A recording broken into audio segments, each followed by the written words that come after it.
ನಮಸ್ಕಾರ. ನಾನು ನಮ್ಮ ನಾಡಿನ ಸಾಹಿತ್ಯಿಕ ಶ್ರೇಷ್ಠ ಪ್ರಶಸ್ತಿಯಾದ ಪಂಪ ಪ್ರಶಸ್ತಿ ಪುರಸ್ಕೃತರಾದಂತಹ ಕವಿ ಬೆಳಗಾವಿಯ ಶ್ರೀ ಬಿ.ಎ. ಸನದಿ ಅವರ ಕುರಿತು ಮಾತನಾಡಲಿದ್ದೇನೆ. ಅವರು 2019ರಲ್ಲಿ ನಮ್ಮನ್ನು ಅಗಲಿದ್ದಾರೆ. ಅವರು 2015ರಲ್ಲಿ ಪಂಪ ಪ್ರಶಸ್ತಿಗೆ ಭಾಜನರಾಗಿದ್ದರು. ಅವರು ಬೆಳಗಾವಿ ಜಿಲ್ಲೆ ಶಿಂದೊಳ್ಳಿಯಲ್ಲಿ ಜನಿಸಿ ಅಲ್ಲಿಯೇ ತಮ್ಮ ಪ್ರಾಥಮಿಕ ಶಿಕ್ಷಣವನ್ನು ಪೂರೈಸಿ ಕೊನೆಗೆ ಕೊಲ್ಹಾಪುರ ಯೂನಿವರ್ಸಿಟಿಯಿಂದ ಕನ್ನಡ ಮತ್ತು ಸಂಸ್ಕೃತದಲ್ಲಿ MA ಪದವೀಧರರಾಗಿದ್ದರು. ಆಮೇಲೆ ಅವರು ಶಿಕ್ಷಕ ವೃತ್ತಿಯನ್ನು ಆರಂಭಿಸಿ ಕೊನೆಗೆ ಅವರು ಆಕಾಶವಾಣಿಯಲ್ಲಿ ಅಧಿಕಾರಿಯಾಗಿ ತಮ್ಮ ಸೇವಾ ಜೀವನವನ್ನು ಪೂರ್ಣಗೊಳಿಸಿ ಮುಂಬಯಿಯಲ್ಲಿ ಬಹು ವರ್ಷ ನೆಲೆಸಿ ನಂತರ ಅವರು ಕರ್ನಾಟಕಕ್ಕೆ ಬಂದು 2019ರಲ್ಲಿ ನಮ್ಮನಾಗಲಿದ್ದಾರೆ. ಅವರ ಸಾಹಿತ್ಯಿಕ ಸಾಧನೆ ಬಹಳ ದೊಡ್ಡದು.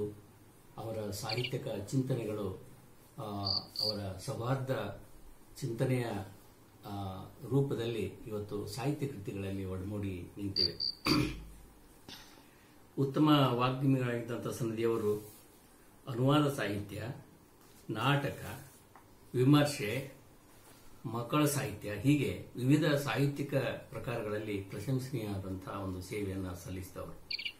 ಅವರು ಮುಖ್ಯವಾಗಿ ಅವರ ಕವಿತ್ವ ಕವನ ಸಂಕಲನಗಳಲ್ಲಿ ಅಡಗಿದಂಥದ್ದು.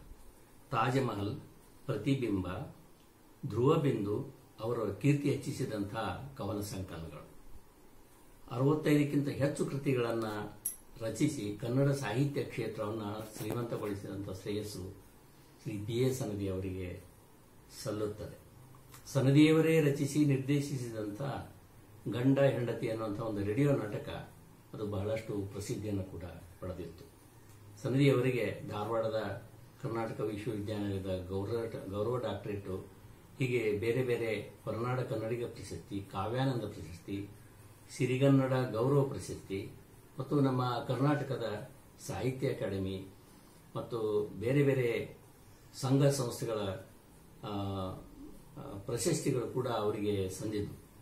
ಒಟ್ಟು ಅವರ ಕೃತಿಗಳ ಬಗ್ಗೆ ಹೇಳುವುದಾದರೆ ಸನದಿಯವರು ಕೊಂಕಣಿ, ತುಳು, ಉರ್ದು, ಗುಜರಾತಿ, ಮಲಯಾಳಂನ ಪ್ರಸಿದ್ಧ ಕೃತಿಗಳನ್ನು ಕನ್ನಡಕ್ಕೆ ಅನುವಾದಿಸಿದ್ದುಂಟು.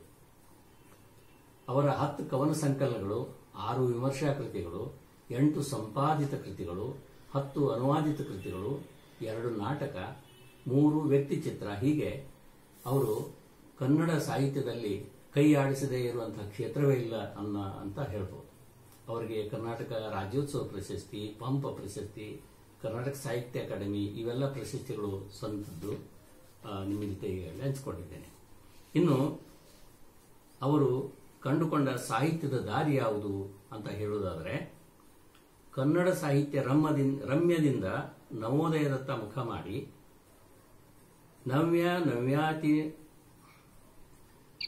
ಕನ್ನಡ ಸಾಹಿತ್ಯ ರಮ್ಯದಿಂದ ನವೋದಯದತ್ತ ಮುಖ ಮಾಡಿ ನವ್ಯಾತಿ ನವ್ಯ, ದಲಿತ, ಬಂಡಾಯಗಳೆಂದು ಹಲವು ಬಗೆಗಳಲ್ಲಿ ಟಿಸಿಲು ಹೊಡೆದಂತಾಗ ಅವರು ಯಾವುದೇ ಇಂಥ ಈಜಂಗಳಿಗೆ ಜೋತು ಬೀಳದೆ ಎಡ ಬಲ ನೋಡದೆ ನೇರ ಹಾಗೂ ಸೌಹಾರ್ದದ ದಾರಿಯನ್ನ ತುಳಿದಂತವರು. ಇವರ ಕವಿ ಮನಸ್ಸು ವ್ಯವಸ್ಥೆಯನ್ನ ಬರೀ ವಿಡಂಬಿಸುವ ಚಾಳಿಗೆ ಹೋಗದೆ ವಿಚಾರವಂತಿಕೆಯಿಂದ ಮಾನವೀಯ ನೆಲೆಯತ್ತ ಸಾಗಿದ್ದು ಒಂದು ವಿಶೇಷ. ಇವತ್ತು ನಾವು ನೋಡ್ತೇವೆ ಕವಿಗಳು ಅಂತಂದ್ರೆ ಯಾವುದಾದ್ರೂ ಒಂದು ಇಸಮ್ಗೆ ಒಳಪಟ್ಟೇ ಅವರು ತಮ್ಮ ಸಾಹಿತ್ಯಿಕ ಸಾಧನೆಯನ್ನು ಮಾಡ್ತಾರೆ. ಬಂಡಾಯ ಅಂದ್ರೆ ಬಂಡಾಯ ಸಾಹಿತಿಯಾಗಿ ಗುರುತಿಸ್ಕೊಳ್ತಾರೆ, ಅನ್ಯ ವಿಚಾರಗಳ ಬಗ್ಗೆ ತಲೆ ಕೆಡಿಸ್ಕೊಳ್ಳೋದಿಲ್ಲ. ಯಾವುದೇ ಒಂದು ಸಿದ್ಧಾಂತಕ್ಕೆ ಒಳಪಟ್ಟು ಆ ಸಿದ್ಧಾಂತವನ್ನು ಪ್ರತಿಪಾದಿಸುತ್ತಲೇ ಅವರು ಕವಿಗಳಾಗಿ ಅದರಲ್ಲೇ ಗುರುತಿಸಿಕೊಂಡು ಅದೇ ಒಂದು ಬ್ರ್ಯಾಂಡ್ನಿಂದ ಅವರು ಉಳಿದ್ಬಿಡ್ತಾರೆ. ಇವ್ರು ಹಾಗಲ್ಲ.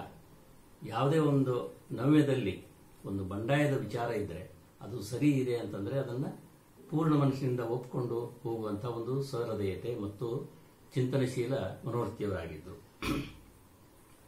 ಇನ್ನು ಅವರು ಮುಸ್ಲಿಮರಾಗಿ ಜನಿಸಿ ಉರ್ದು ಮಾತೃಭಾಷೆಯುಳ್ಳವರು. ಆದರೆ ಅವರ ಸಾಹಿತ್ಯಿಕ ಸಾಧನೆ ಮಾತ್ರ ಕನ್ನಡ ಸಾಹಿತ್ಯ ಕ್ಷೇತ್ರದಲ್ಲಿ ಮರೆಯರಂತಹದ್ದು. ಈಗಿನ ಜನಾಂಗಕ್ಕೆ ಬಿ.ಎ. ಸನದಿಯವರ ಕೃತಿಗಳು ಯಾವುವು, ಏನು, ಅವರ ಕೃತಿಗಳ ಮಹತ್ವ ಏನು ಅನ್ನುವಂಥದ್ದು ಈಗಿನ ವಿದ್ಯಾರ್ಥಿಗಳಿಗೆ ಗೊತ್ತಾಗೋದಿಲ್ಲ. ಯಾಕೆ ಅಂತಂದ್ರೆ ಈಗ ನವ್ಯ ಸಾಹಿತ್ಯ ಪ್ರಕಾರದಲ್ಲಿ ಸಾಕಷ್ಟು ಕೃತಿಗಳು ಬಂದಿದ್ರು ಸಹಿತ ಈಗಿನ ವಿದ್ಯಾರ್ಥಿಗಳು ಸಾಹಿತ್ಯಕ್ಕೆ ಓದನ್ನ ಮಾಡೋದಿಲ್ಲ, ಕೇವಲ ಪುಸ್ತಕ ಜ್ಞಾನವನ್ನು ಮಾತ್ರ ಪಡಿತಾರೆ. ಹೀಗಾಗಿ ಇವತ್ತು BS ಅನದಿಯವರೇ ಅಂತಲ್ಲ, ಬೇರೆ ಕವಿಗಳ ಸಾಹಿತ್ಯ ಕೃತಿಗಳ ಅಧ್ಯಯನ ಕೂಡ ಬಹಳಷ್ಟು ಕಡಿಮೆಯಾಗಿದೆ ಅಂತ ಈ ಸಂದರ್ಭದಲ್ಲಿ ಹೇಳಲಿಕ್ಕೆ ಇಷ್ಟಪಡ್ತೇನೆ. ಅವರು ಕನ್ನಡ ಸಾಹಿತ್ಯ ಕ್ಷೇತ್ರದಲ್ಲಿ ಎಂಥ ಒಂದು ಹೆಸರನ್ನು ಮಾಡಿದ್ದಾರೆ ಮತ್ತು ಅವರು ಸಾಗಿದಂಥ ದಾರಿ ಎಂಥದಿತ್ತು ಅನ್ನೋದ್ರ ಬಗ್ಗೆ ಪಾಟೀಲ್ ಪುಟ್ಟಪ್ಪ ಅವರು ಒಂದು ಕೃತಿಯಲ್ಲಿ ಮುನ್ನುಡಿಯಲ್ಲಿ ಒಂದು ಮಾತನ್ನ ಹೇಳಿದ್ದಾರೆ. ಏನಂದ್ರೆ BS ಅನದಿಯವರು ಒಳ್ಳೆಯ ಕನ್ನಡಿಗರು, ಒಳ್ಳೆ ಮುಸ್ಲಿಂ, ಹಾಗೆ ಒಳ್ಳೆ ಭಾರತೀಯರು ಕೂಡ. ಈ ಮೂರೂ ಗುಣಗಳನ್ನು ಒಬ್ಬರಲ್ಲೇ ನೋಡಬೇಕಂದ್ರೆ ನಾವು ಸನದಿಯವರತ್ತ ಬೆರಳು ಮಾಡಬಹುದು. ತಾವು ಹೋದಲ್ಲೆಲ್ಲ ಸೂರ್ಯಪ್ರಕಾಶವನ್ನ ಕೊಂಡೊಯ್ಯುತ್ತಾರೆ. ಸಿನಿಕತನವಿಲ್ಲದ ಮನುಷ್ಯ ಅನ್ನುವಂಥ ಮಾತನ್ನ ಅವರು ಹೇಳಿದ್ದಾರೆ. ಅಂದ್ರೆ ಪಾಟೀಲ್ ಪುಟ್ಟಪ್ಪನವರು ಏನು ಈ ಮಾತನ್ನು ಹೇಳಿದ್ದಾರೆ, ಆ ಮಾತು BS ಅನದಿಯವರ ಸಾಹಿತ್ಯ ಕೃತಿಗಳಲ್ಲಿ ಒಡಮೂಡಿದೆ.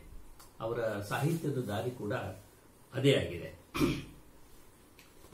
ಇನ್ನು ಕವಿ ಸನದಿಯವರ ವ್ಯಕ್ತಿತ್ವ ವಿಕಸನದಲ್ಲಿ ಅವರು ಬೆಳೆದಂತ ಸಾಮಾಜಿಕ ಪರಿಸರ, ಬಡತನದಲ್ಲಿ ಹುಟ್ಟಿ ಬೆಳೆದು ಗ್ರಾಮೀಣ ಪರಿಸರದಲ್ಲಿ ಅವರೇನು ಬೆಳೆದ್ರು, ಜೊತೆಗೆ ಬೇರೆ ಬೇರೆ ಕಡೆಗಳಲ್ಲಿ ಅವರು ಶಿಕ್ಷಕರಾಗಿ ಮತ್ತು ಬೇರೆ ಬೇರೆ ಇಲಾಖೆಗಳಲ್ಲಿ ಏನು ಕೆಲಸ ಮಾಡಿದ್ರು, ಅದು ಆ ವಾತಾವರಣ ಅವರ ವ್ಯಕ್ತಿತ್ವದ ಬೆಳವಣಿಗೆಗೆ ಪೂರಕ ಆಯಿತು ಅನ್ನುವಂಥ ಮಾತನ್ನ ನಾವು ಹೇಳ್ಬೋದು. ಇರಲಿ, ಇನ್ನು ನಂತರ ಅವರು ಭಾರತ ಸರ್ಕಾರದ ಕ್ಷೇತ್ರ ಪ್ರಚಾರ ಇಲಾಖೆಯಲ್ಲಿ ಕೆಲಸ ಮಾಡಿ ಆಕಾಶವಾಣಿ ಅಧಿಕಾರಿಯಾಗಿ ಮುಂಬೈಯಲ್ಲಿ ಬಹಳ ವರ್ಷ ಇದ್ದು ನಂತರ ಕರ್ನಾಟಕಕ್ಕೆ ಮರಳಿ ಬಂದರು. ಹಾಗಾಗಿ ಅವರು ಹೊರನಾಡ ಕನ್ನಡಿಗರು ಅನ್ನುವಂಥ ಒಂದು ಶ್ರೇಯಸ್ಸಿಗೂ ಕೂಡ ಪಾತ್ರರಾಗಿದ್ದರು. ಮತ್ತು ಕರ್ನಾಟಕದ ರಾಯಭಾರಿಗಳಾಗಿ ಅವರು ದೆಹಲಿ ಮತ್ತು ಮುಂಬೈಯಲ್ಲಿ ಕೆಲಸ ಮಾಡಿದರು ಅಂತ ಕೂಡ ನಾವು ಸ್ಮರಿಸಬಹುದು. ಇನ್ನು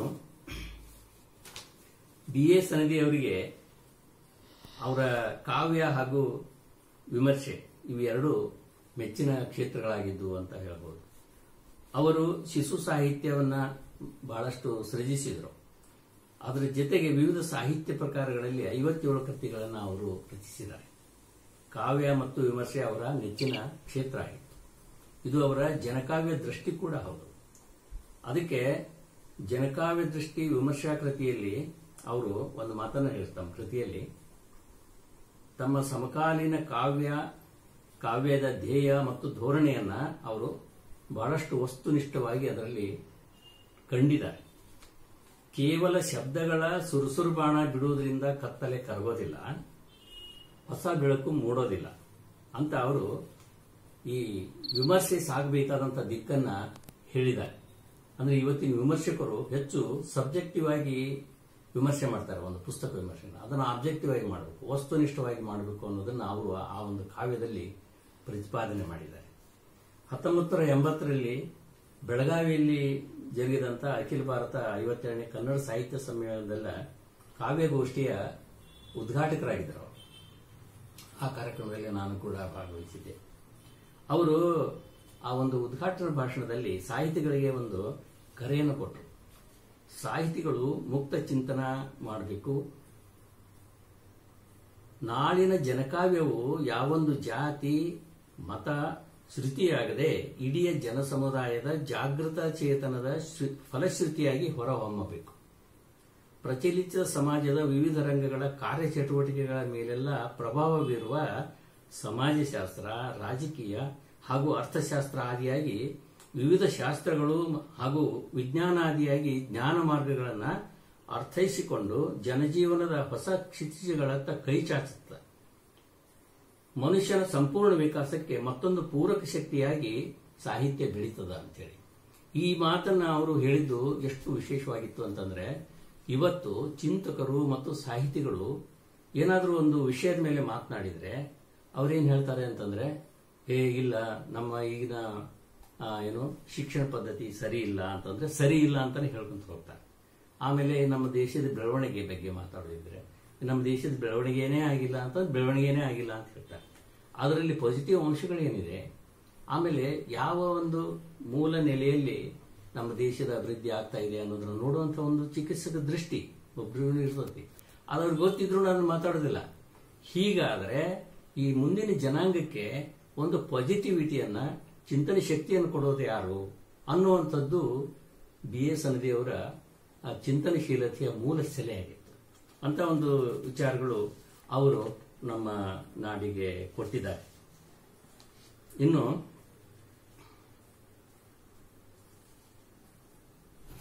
ಅವರು ಕಾವ್ಯ ಪರಿವರ್ತನಶೀಲವಾಗಿರಬೇಕು ಅನ್ನೋದಕ್ಕೊಂದು ಮಾತು ಹೇಳ್ತಿದ್ರು.